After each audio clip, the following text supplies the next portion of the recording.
La iglesia no se detiene. Seguimos alabando y adorando, intercediendo y orando. Seguimos sirviendo y ayudando. Seguimos pastoreando y aconsejando. Seguimos creyendo y predicando. Seguimos creciendo. Seguimos siendo. Somos iglesia. Somos imparables. Nada nos detiene porque Dios está con nosotros. Su gracia nos sostiene y nos impulsa a seguir adelante. Aquí estamos y aquí seguiremos. La iglesia no se detiene.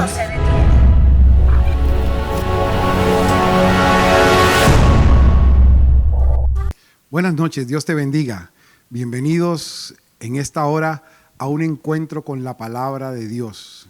Gracias al Señor damos porque hoy podemos conectarnos a través de estas redes sociales, podemos conectarnos a través del canal YouTube y podemos estar juntos en familia, escuchando el poderoso mensaje del Evangelio de nuestro Señor Jesucristo. Todo porque la iglesia no se detiene. La iglesia sigue trabajando en pro del crecimiento del reino de nuestro Señor. Vamos a orar un momento ahí donde tú estás. Toma la mano de la persona que tienes a tu lado. Si estás solo, solamente inclina tu cabeza. Cierra tus ojos y vamos a elevar una oración al Dios del cielo. Padre, gracias te damos en esta hora. Gracias por tu amor, gracias por tu misericordia. Gracias porque es un tiempo en el que nos permite, Señor, estar delante de ti.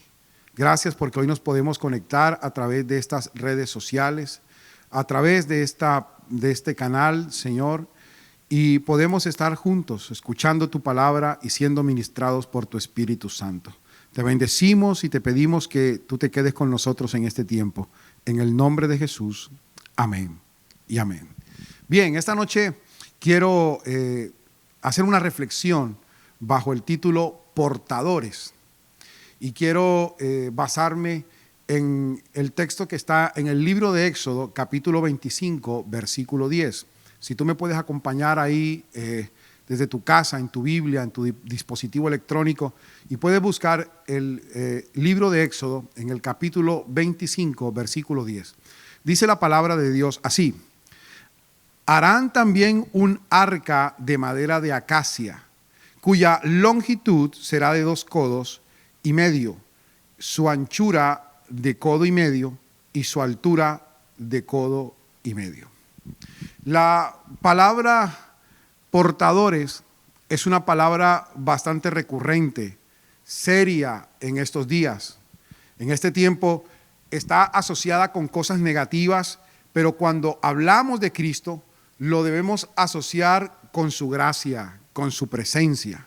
El arca del pacto que Dios mandó fabricar a los hebreos era un arca de madera de acacia y con unas especificaciones puntuales. Representa el arca de alguna manera el culto a Dios. Pero también el arca representa la presencia de Dios en medio del pueblo. Cuando el arca estaba con ellos, el pueblo se sentía seguro, se sentía confiado, se sentía en paz. Y el arca era llevada también cuando el pueblo enfrentaba duras batallas contra sus enemigos. La presencia de Dios representada en el arca les daba la victoria a ellos sobre sus enemigos. De manera que el arca era un símbolo muy importante para los hebreos y garantizaba la presencia de Dios en sus vidas, en la vida social, pero también en la actividad cúltica. Todo lo que tenía que ver con respecto a su religión y a su culto estaba en el centro del tabernáculo de reunión, pero en el arca que Dios había mandado construir. La historia bíblica dice que en el libro del profeta Samuel nos cuenta que Israel entró en guerra contra sus más enconados enemigos, los filisteos. Y esa guerra no salió muy bien. El arca del pacto fue llevada a la batalla y a causa del pecado de Israel, el arca fue capturada por los filisteos e Israel fue derrotado. Israel había convertido el arca del pacto en un objeto de adoración y había abandonado al Dios al quien tenemos que darle adoración.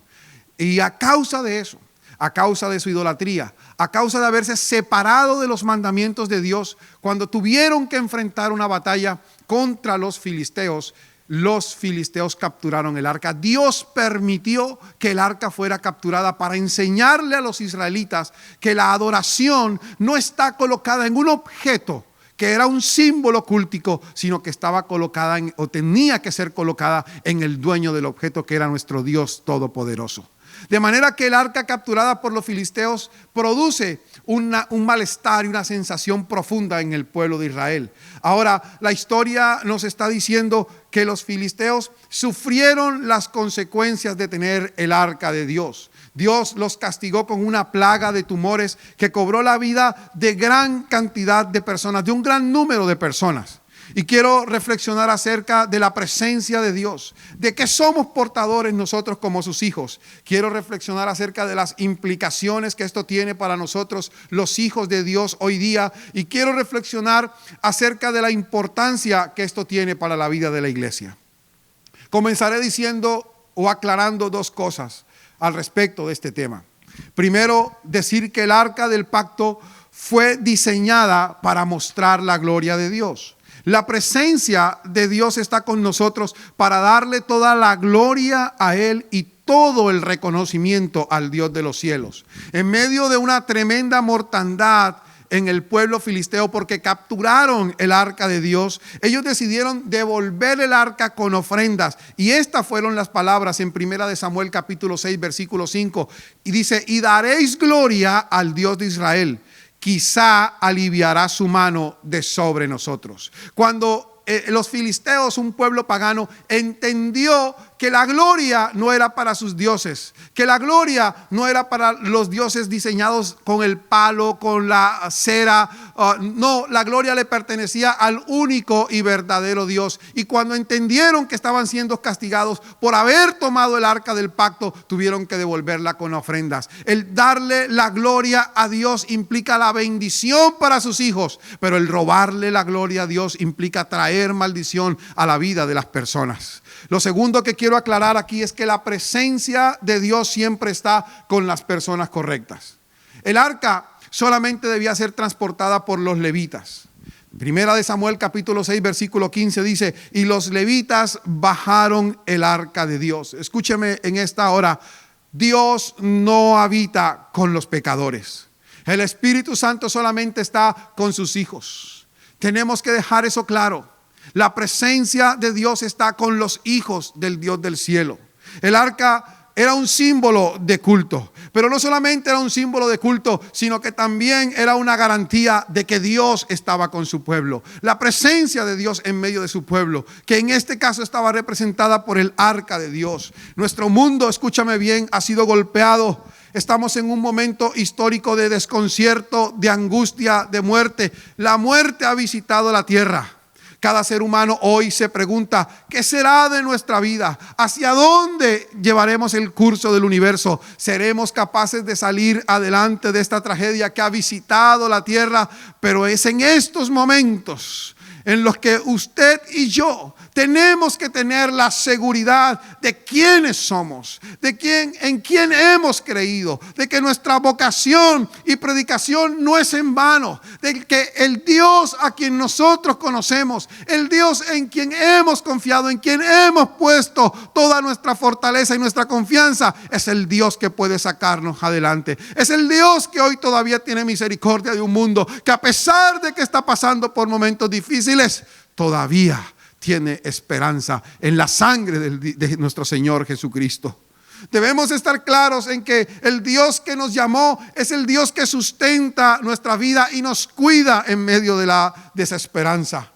El arca del pacto era un símbolo de la religión judía, pero ese símbolo envía un mensaje contundente que debe producirnos seguridad en estos momentos de calamidad.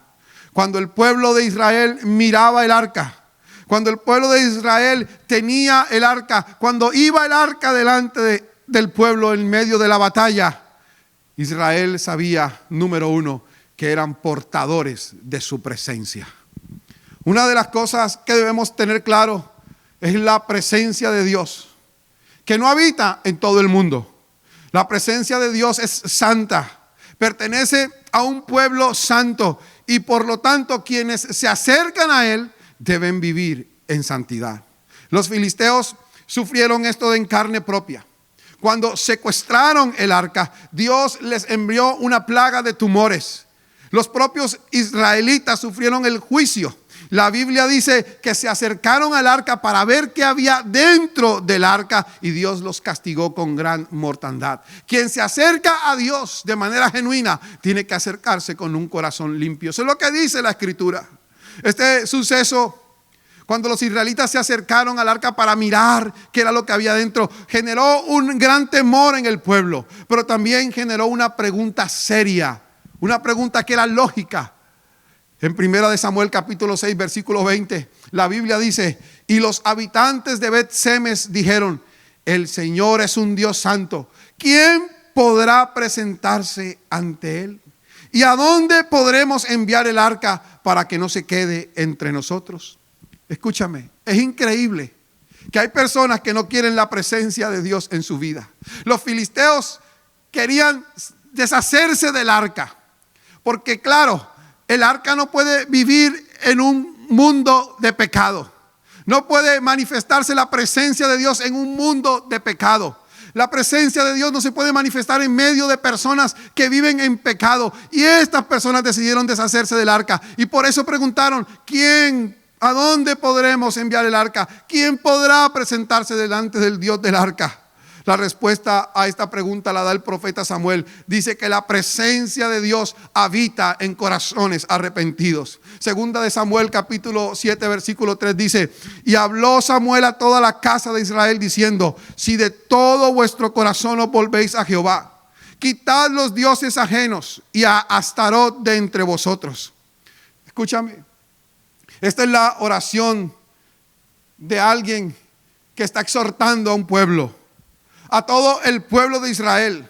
No es una palabra dirigida únicamente al liderazgo de Israel, es una palabra dirigida a todo el pueblo que tiene que volverse a Dios. Samuel es enfático en decir que hay que volverse a Dios. Esto implica que es un acto de revisión de nuestras vidas, arrepentirnos del mal que hemos cometido y volvernos a Dios para estar a cuentas con Él. La presencia de Dios, somos portadores de su presencia, son portadores de la presencia de Dios aquellos que han tenido un corazón arrepentido delante de Él. Volverse a Dios es reconocerle como nuestro único y suficiente Salvador personal. Samuel amplía este concepto y dice: volverse a Dios es también quitar los ídolos que hemos fabricado y que hemos puesto en lugar de Dios. Cada uno de nosotros ha establecido ídolos y hemos reemplazado con esos ídolos al Dios del cielo. El mundo hoy está sufriendo porque han cerrado los ídolos, los centros de adoración, los bares, los restaurantes, los sitios donde había conciertos están cerrados. Pero sabe, la iglesia no está cerrada, porque la iglesia no corresponde a un templo, la iglesia no corresponde a un edificio, la iglesia son las personas, la iglesia somos tú y yo, que se reúne para seguir adorando y glorificando el nombre de nuestro Señor Jesucristo. La iglesia que no se detiene, que ningún gobierno puede detener, es la iglesia que sigue proclamando el verdadero mensaje del Dios del cielo. Oh, aleluya, aleluya. Samuel está diciendo: hay que volverse a Dios, pero hay que quitar los ídolos que han reemplazado al Dios verdadero. Ahora, déjeme decirle este concepto. Un ídolo es todo aquello que ocupa el lugar de Dios. Es todo aquello que busca reemplazar a Dios, de quitarlo del sitial donde Él debe estar. El dinero, el trabajo, el cónyuge, los padres, la iglesia, el ministerio se puede convertir en un ídolo. No es que esté mal hacerse cargo de esto. Lo malo es tratar de reemplazar a Dios con estas cosas. Escúchame, Dios es irreemplazable. Él es el único y suficiente para nuestras vidas. En Él estamos completos. Cuando la presencia de Dios está con nosotros, no tenemos que mendigar más. No tenemos que mendigar nada a nadie, sencillamente Él lo llena todo. Escúchame, tú que estás mirando a través de esta página, a través de este canal de YouTube, yo quiero decirte algo. Si la presencia de Dios está en tu vida, tú no tienes que ser más un mendigo. Tú tienes que ir a la presencia de Dios y sencillamente Él llenará todo. Él acumulará todo tu espacio. Él entrará en tu corazón y Él será todo suficiente para tu vida. Hoy hay personas que están mendigando amor. Hoy hay personas que mendigan amistad. Hoy hay muchos que son mendigos emocionales. Y yo quiero decirte algo: cuando tú eres portador de la presencia de Dios, la mendicidad se acaba.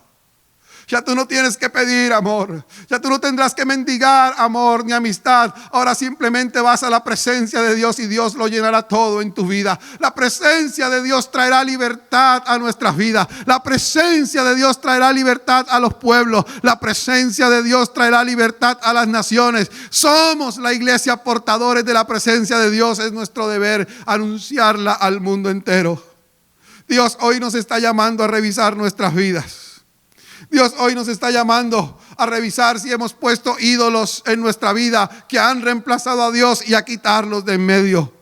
Dile a Dios que hoy tú lo vuelves a colocar en el primer lugar, que no lo bajarás ahí por nada del mundo. Este es el comienzo para retener la presencia de Dios en nuestras vidas.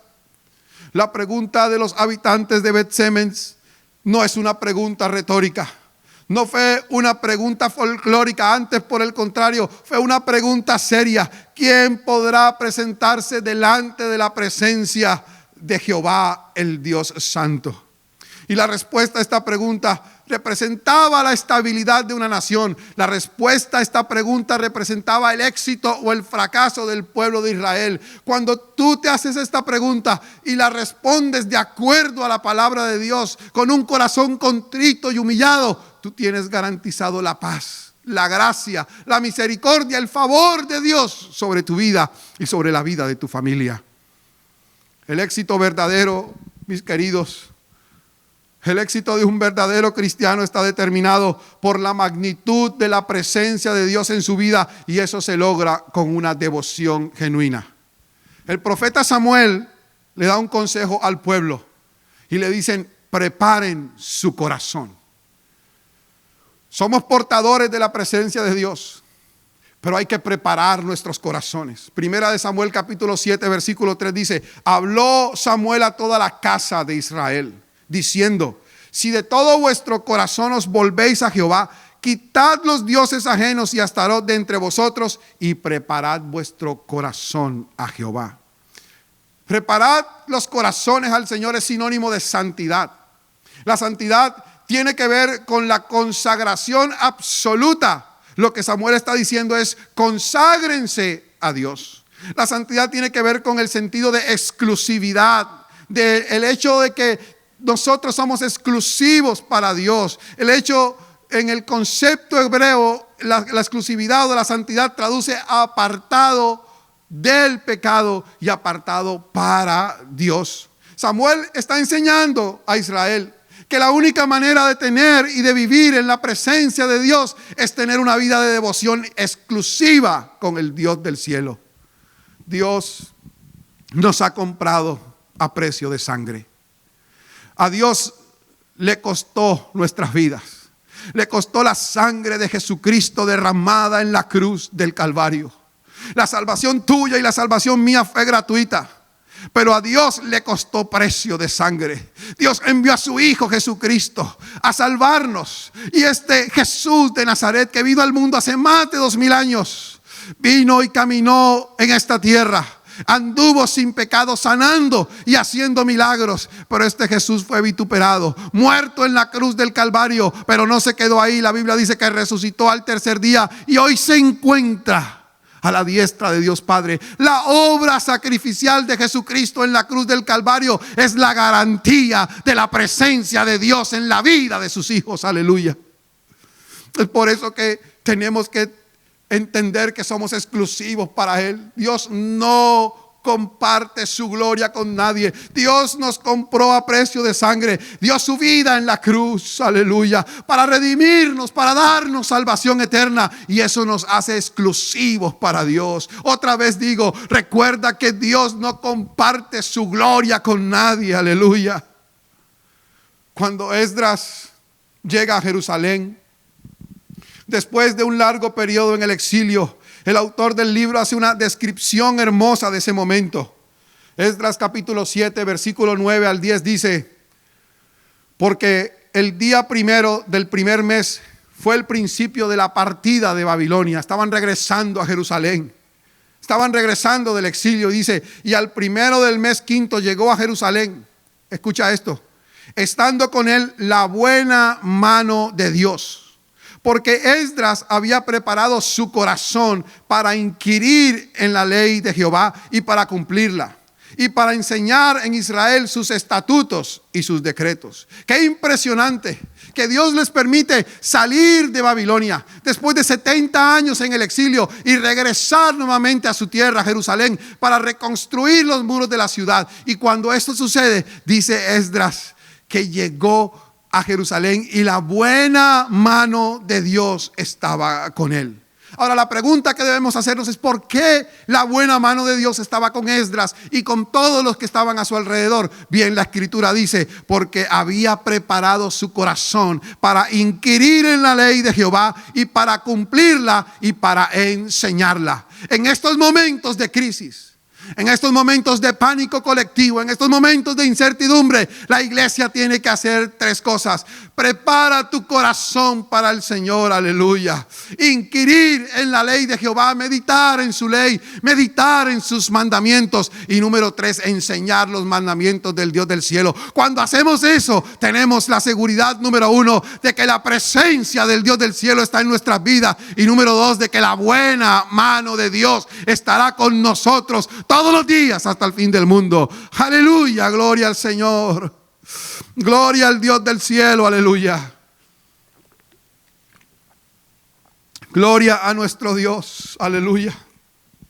La mano de Jehová, la buena mano de Dios estaba con ellos, porque Él había propuesto, Él había preparado su corazón para tener intimidad con Dios, para obedecer su ley y para enseñarla. Escúchame, ser portadores de su presencia es tener la seguridad de que la buena mano de Dios está con nosotros. La presencia de Dios en nuestras vidas garantiza el favor de Dios sobre nosotros, sobre nuestra casa. Garantiza el favor de Dios sobre nuestra familia, con todos los que están a nuestro alrededor. Creo sinceramente, creo profundamente que este es un buen momento para decidir ser exclusivos para Dios. No se trata de obedecer un conjunto de normas que tal vez muchos no pueden cumplir. Se trata de vivir en la libertad de Cristo y su palabra, con la ayuda del Espíritu Santo en nuestras vidas. Seguro que vamos a poder. La Biblia dice, y conoceréis la verdad, y la verdad te hará libre. La verdad es una persona, se llama Jesucristo, el Hijo del Dios del cielo. Cuando tú conoces esa verdad, cuando tú esgrimes esa verdad, cuando tú interiorizas esa verdad que es Jesús de Nazaret, podrás caminar en el mundo con toda la libertad, aleluya, con toda la paz que el Señor nos da. Asegúrate de que su presencia esté siempre contigo, sin importar los sobresaltos de la vida. Dios está con nosotros porque sencillamente Él es nuestro Dios, el Dios de misericordia. Cuando Dios está con nosotros, no hay por qué temer, mis amados. Si la presencia de Dios está en nuestras vidas, no tenemos por qué tener miedo y temor. Pablo, hablándole a los romanos en el capítulo 8, versículo 31 en adelante, dice: ¿qué pues diremos a esto? Si Dios es por nosotros, ¿quién contra nosotros? El que no escatimó a su propio Hijo, sino que lo entregó por todos nosotros, ¿cómo no nos dará con Él todas las cosas? Dios entregó a su Hijo, su mayor tesoro, su tesoro más preciado lo entregó. Y si fue capaz de entregar a su Hijo Jesucristo, ¿cómo no nos entregará a nosotros todas las cosas? Asegúrate de que la presencia de Dios esté contigo todos los días de tu vida. El mundo ha vuelto a caer en el pensamiento nihilista. En la vida absurda, el secularismo ha enseñado, ha adoctrinado al mundo con una cultura de muerte. Pero aquellos que somos portadores de la presencia de Dios han cambiado la muerte por la vida de Jesucristo. Por eso Pablo dijo: ya no vivo yo, mas Cristo vive en mí. Los portadores de la presencia de Dios pueden decir contundentemente, como dijo el apóstol Pablo en 1 Corintios capítulo 15 versículo 54 en adelante: y cuando esto corruptible se haya vestido de incorrupción, está hablando del cuerpo, y esto mortal se haya vestido de inmortalidad, entonces se cumplirá la palabra que está escrita: sorbida es la muerte en victoria. ¿Dónde está, oh muerte, tu aguijón? ¿Dónde está, oh sepulcro, tu victoria? Ya que el aguijón de la muerte es el pecado, y el poder del pecado es la ley, mas gracias sean dadas a Dios, que nos da la victoria por medio de nuestro Señor Jesucristo. Aleluya. Así que, hermanos míos y amados, estad firmes y constantes, creciendo en la obra del Señor siempre, sabiendo que nuestro trabajo en el Señor no es en vano. Tú no estás trabajando para un Dios que no paga bien. Estás trabajando para el Dios que dice que somos dignos de un buen salario. Es el Dios de la gracia, es el Dios de la salvación. Lo primero que quiero decirte hoy es que somos portadores de su presencia. Número 2, somos portadores de su pasión. Hemos visto que lo más importante para un verdadero discípulo de Cristo es tener a Dios en el corazón. Es la presencia de Dios en su vida. Que ésta se logra a través de un corazón arrepentido y manteniendo una vida de devoción. Una vida como preparación de nuestros corazones. Pero hay algo que es fundamental y trascendente: el servicio a nuestro Dios. La pasión de Dios se muestra a través de nuestras obras de servicio hacia los demás. El profeta Samuel incluye esto dentro de los consejos que le da al pueblo de Israel y le dice en 1 Samuel capítulo 7 versículo 3: habló Samuel a toda la casa de Israel diciendo: si de todo vuestro corazón os volvéis a Jehová, quitad los dioses ajenos y a Astarot de entre vosotros, y preparad vuestros corazones a Jehová, y solo a él servid. Mis queridos, el servicio es un acto de decisión. Un discípulo de Cristo tiene que decidir servir por agradecimiento, por amor a Dios, por amor a lo que Dios le entregó. Pero también el servicio es un acto de reconocimiento de la presencia de Dios en nuestras vidas. El modelo lo tenemos en Jesús de Nazaret, quien no vino al mundo a ser servido, sino a servir. Esto fue lo que él enseñó. Esto fue lo que él practicó. Esto fue la instrucción que él dejó a sus discípulos. Mateo capítulo 20 versículo 25 en adelante dice: entonces Jesús llamándolos dijo: sabéis que los gobernantes de las naciones se enseñorean de ellas, y los grandes ejercen sobre las naciones potestad. Mas entre vosotros no será así, sino que el que quiera hacerse grande entre vosotros será vuestro servidor. Y el que quiera ser el primero entre vosotros será vuestro siervo.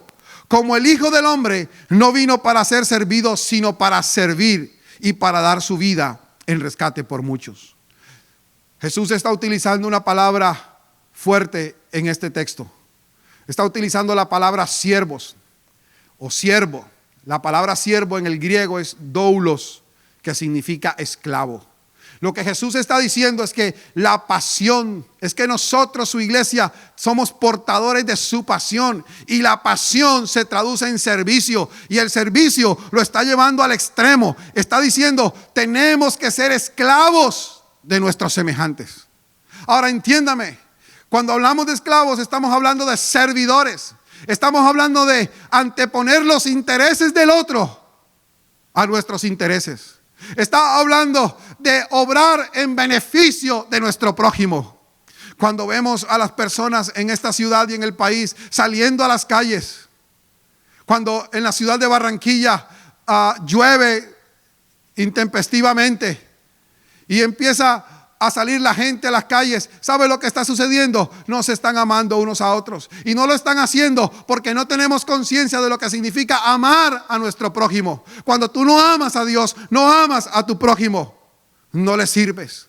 No puedes tener misericordia de él. Y Jesús está diciendo en este texto, tenemos que ser siervos. Tenemos que servir, pero no de cualquier manera, con pasión, con integridad, con humildad. ¿Sabe? El servicio es uno de los rasgos distintivos del discípulo de Cristo. El Señor Jesús está enseñando que uno de los objetivos del reino es servir a los demás. El discípulo de Cristo no se enseñorea de los demás. No está para que le rindan pleitesía. Es un siervo, es un esclavo de sus hermanos. Sé que este concepto no es fácil de digerir. Sé que esta palabra no es fácil de digerir. Pero cuando entendemos que esa fue la labor que Cristo hizo en el mundo y fue la instrucción que nos dejó, tenemos que actuar en consonancia con su palabra y con sus instrucciones. Cuando te sientas que estás tocando el cielo con tus capacidades y dones, cuando sientas que estás tocando el cielo con tus logros y tu éxito, una manera buena de equilibrar tu vida es sirviendo a otros que lo necesitan. Una manera de doblegar el orgullo es sirviendo.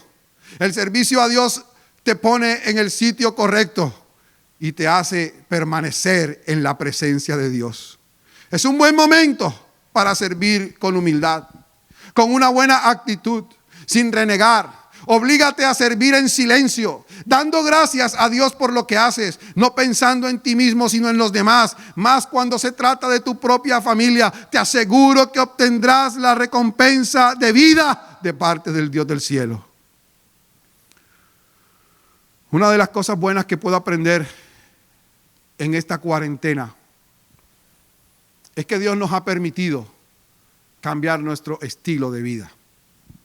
Muchos de nosotros solamente estábamos acostumbrados a trabajar en las cosas laborales, pero muchos habíamos descuidado nuestra casa. Y al principio de esta cuarentena fue duro, créanme. Sé que estoy hablando con personas que están viviendo y que han vivido este proceso como yo lo viví. Nos ayudaban tal vez personas en nuestra casa a hacer los quehaceres, la comida, pero por cuestión del aislamiento tuvimos que prescindir de esas personas.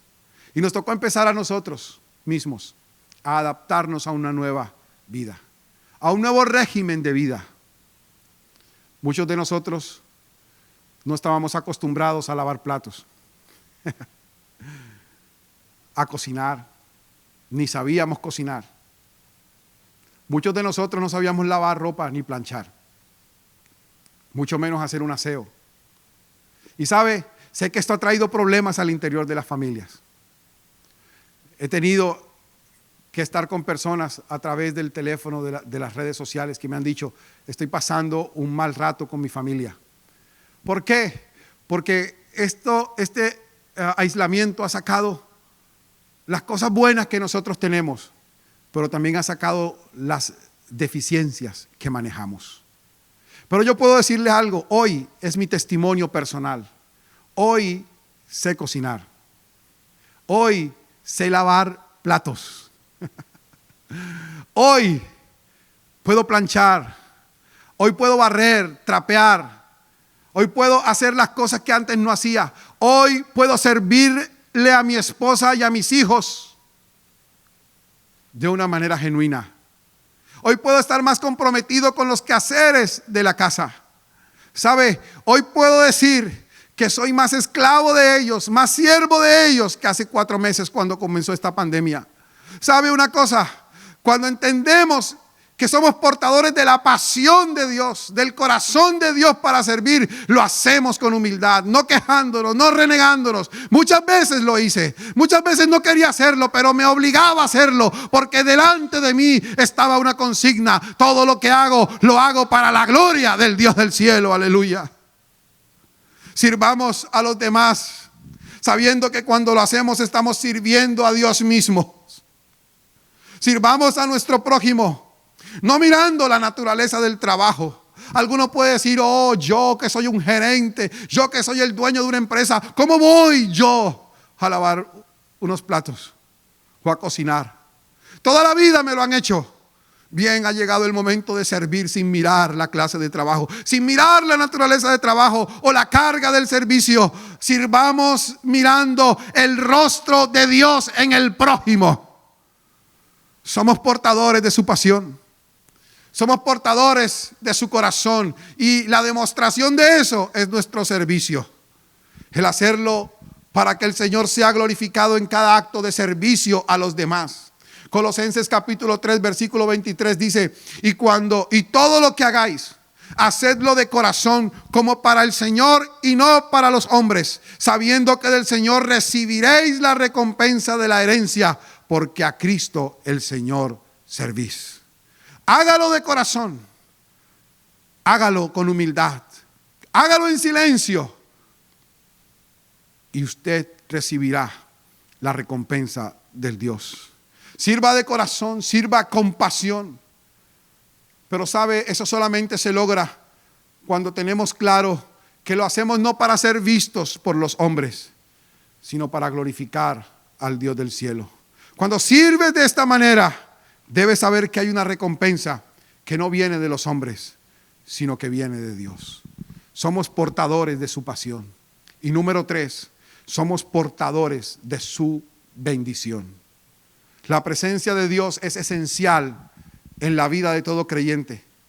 Y esta presencia se manifiesta, número 1, a través del Espíritu Santo, mediante aquellos corazones que están arrepentidos y santos. Se manifiesta en corazones que adoran y siguen una vida de adoración y de oración y de devoción. Y se manifiesta en corazones que le sirven de manera incondicional al Señor, produciendo un efecto poderoso. Y es que la gracia y el favor de Dios siempre está con nosotros y con los que están a nuestro alrededor. Primera de Samuel capítulo 7 versículo 3 dice: habló Samuel a toda la casa de Israel diciendo: si de todo vuestro corazón os volvéis a Jehová y quitad los dioses ajenos y a Astarot de entre vosotros y preparad vuestros corazones a Jehová y solo a él servid, dice, y os librará de mano de los filisteos. La retribución de la presencia de Dios para Israel en este evento, en este momento histórico, es que Israel fue librado de la mano de sus enemigos más acérrimos, los filisteos.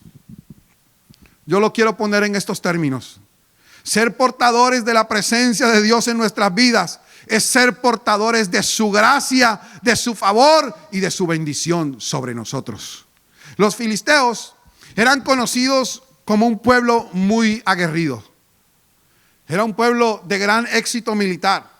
Y su éxito se debía en gran medida a que fueron capaces de fundir el hierro y elaborar con este material armas sofisticadas para atacar a sus enemigos. Utilizaron este material para hacer avances en la tecnología.